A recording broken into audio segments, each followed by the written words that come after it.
ದೇವಸ್ಥಾನದ ಆವರಣ ದೊಡ್ಡದು.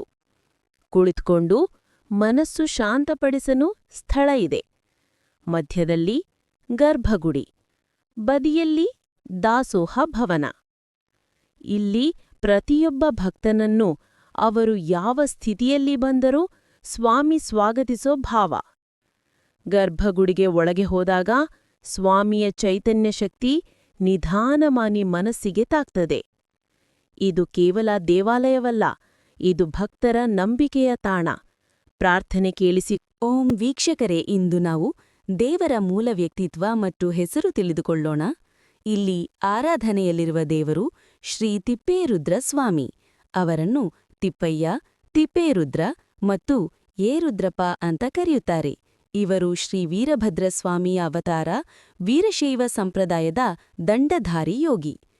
ಪಾರಮಾರ್ಥಿಕ ಕಥೆ ಪ್ರಕಾರ ಒಮ್ಮೆ ಗ್ರಾಮಗಳೆಲ್ಲ ಕಷ್ಟಗಳು, ರೋಗ, ಬರ, ಜನಜೀವನ ತಲ್ಲಣ ಆಗಿತ್ತು.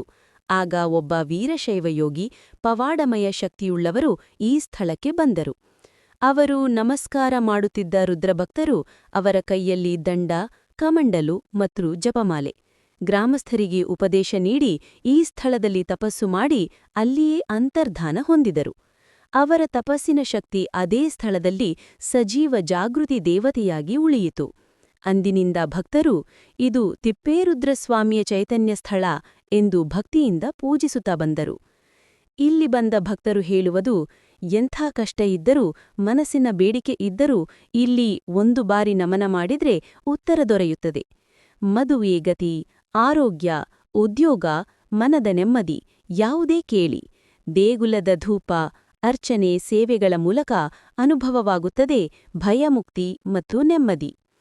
ನಾಯಕನಹಟ್ಟಿ ತಿಪ್ಪೇರುದ್ರಸ್ವಾಮಿಗಳ ಜಾತ್ರೆ ಮತ್ತು ವಿಶೇಷ ದಿನಗಳ ಬಗ್ಗೆ ತಿಳಿದುಕೊಳ್ಳೋಣ. ಫಾಲ್ಗುಣ ಮಾಸದಲ್ಲಿ ನಡೆಯುವ ಜಾತ್ರೆ ಇಲ್ಲಿನ ಜನರ ಶ್ರದ್ಧೆ, ಸಂಪ್ರದಾಯ, ಸಂಸ್ಕೃತಿಯ ನಿಜಮುಖ. ಪ್ರತಿ ವರ್ಷ ನಡೆಯುವ ಜಾತ್ರೆ ಅತ್ಯಂತ ವಿಶಿಷ್ಟ. ದೂರದೂರಿನಿಂದ ಸಾವಿರಾರು ಜನರು ಬರುತ್ತಾರೆ. ತಾಳ, ನಾದ, ನೃತ್ಯ, ಭಕ್ತಿ ಆಲ್ ಟುಗೆದರ್ ಒಂದು ದಿವ್ಯ ಅನುಭವದ ಹಬ್ಬ. ಶ್ರೀ ತಿಪ್ಪೇರುದ್ರಸ್ವಾಮಿಯ ದರ್ಶನ ಮನಸ್ಸಿಗೆ ಶಾಂತಿ ಕೊಡುತ್ತೆ, ಮನಸ್ಸು ಬಾಗತ್ತೆ ಮತ್ತು ಮನಸ್ಸಿನ ಮಾತು ಸ್ವಾಮಿ ಕೇಳುತ್ತಾರೆ. ಜಾಗೃತ ಶಕ್ತಿ ಇರುವ ಸ್ಥಳ ನಾಯಕನಹಟ್ಟಿ ತಿಪ್ಪೇರುದ್ರಸ್ವಾಮಿ. ಫ್ಲ್ಯಾಗ್